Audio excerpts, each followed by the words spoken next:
Welcome back to Grid Drop. Today, we're going to be helping you get faster around one of F1's fastest tracks, Monza. If you enjoy this video, feel free to leave any feedback or questions in the comment section or in my Discord, which is linked in the description. That being said, let's get right into it. This video will be broken down into 5 sections: car setup, Sector 1, Sector 2, Sector 3, and finally, a full lap. These sections are all equally important, so stay tuned to the end of the video if you really want to improve.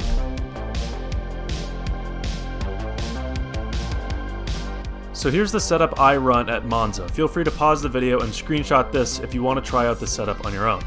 Since there's so many high-speed straights at Monza, this setup helps you achieve a balance of both minimal drag and enough downforce for the corners. It also allows you to keep the car pretty stable over the curbs, so overall I recommend playing around with your setup, but this is a pretty good baseline to start with.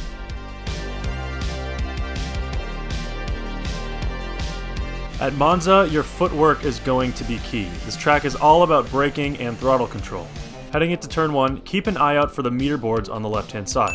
We're going to be braking at right about the 125 meter mark. Under braking, slam your brake input all the way to 100% and then slowly bleed off the brake. Trail braking is very important around this track. You should be turning in right before where the curb starts. This is a very sharp chicane, so you want a wide exit into the left-hander.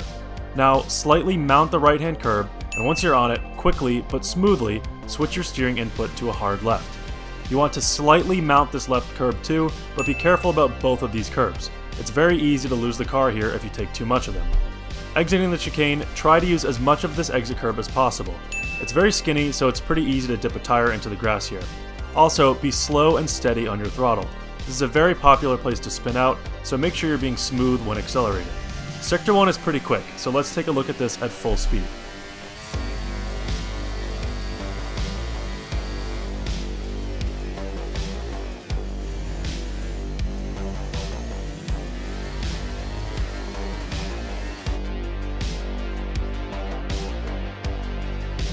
Exiting the chicane now and slamming up the gears, keep a wide line through this right-hander. You want to start left, dip to the inside, and finish to the outside again. Once heading into the next corner, slowly start moving to the right side of the track. For this corner, you want to be looking for the 100 meter board on the right. You want to brake just before this point. Again, go hard on the brakes and slowly bleed off. Once you're slowing down, aim to turn into the corner just after the curbing begins on the right. It's very important to look towards the apex of the corner upon entry here. You want to take a decent amount of curb here, and a good run through this corner is essential for your line into the next right-hander. Once on the curb, look towards the apex of the next corner. It's going to be important to take some curb on this corner too, but make sure you avoid the orange raised curb on the right. Stick to the green, white, and red one. Once exiting this corner, you should naturally be placed towards the left side of the track, and again, you're going to have to use a bit of the curb. Like turn 1, this one's pretty skinny, so it's easy to dip a tire into the gravel. When accelerating, be slow and cautious. It's also easy to spin out here. The next corner is a little tricky. There aren't too many reference points to base your braking point or your racing line on, so you have to get creative. For braking, you want to brake just before the small driveway on the left-hand side. You should also be turning into the corner at this point.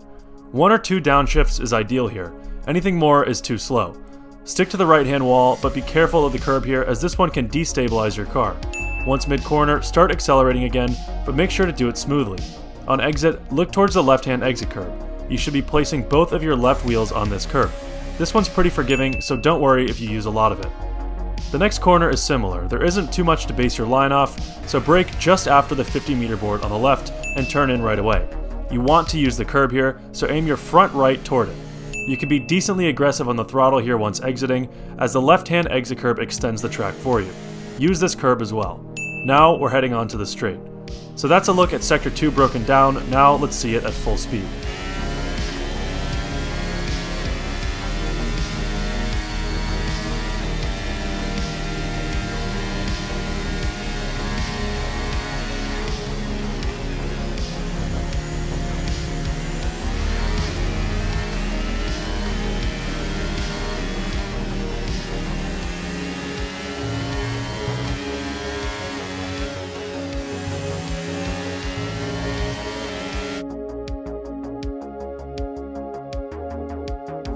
Sector 3 is a lot of fun around here.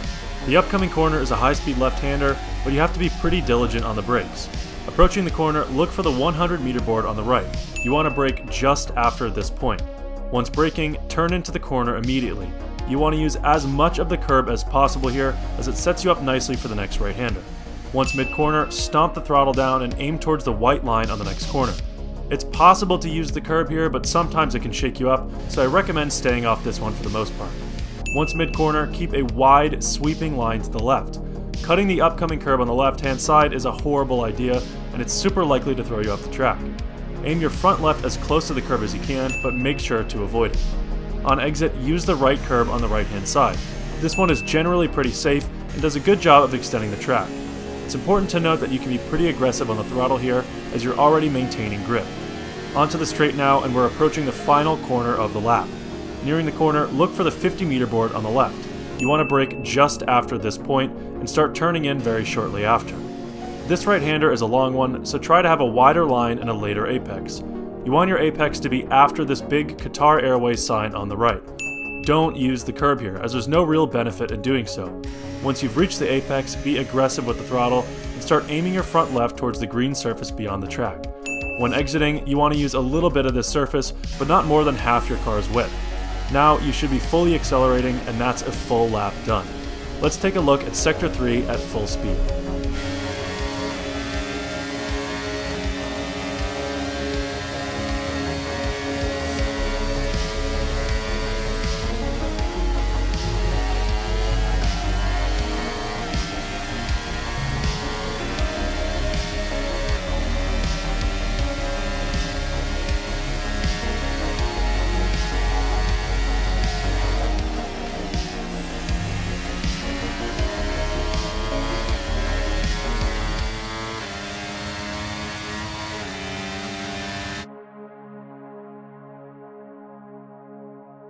Now that you've seen every sector, let's put it all together. Here's the full lap.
So there you have it, a full lap of Monza broken down corner by corner and sector by sector. If you have any questions or need more tips, feel free to leave a comment on this video or in my Discord.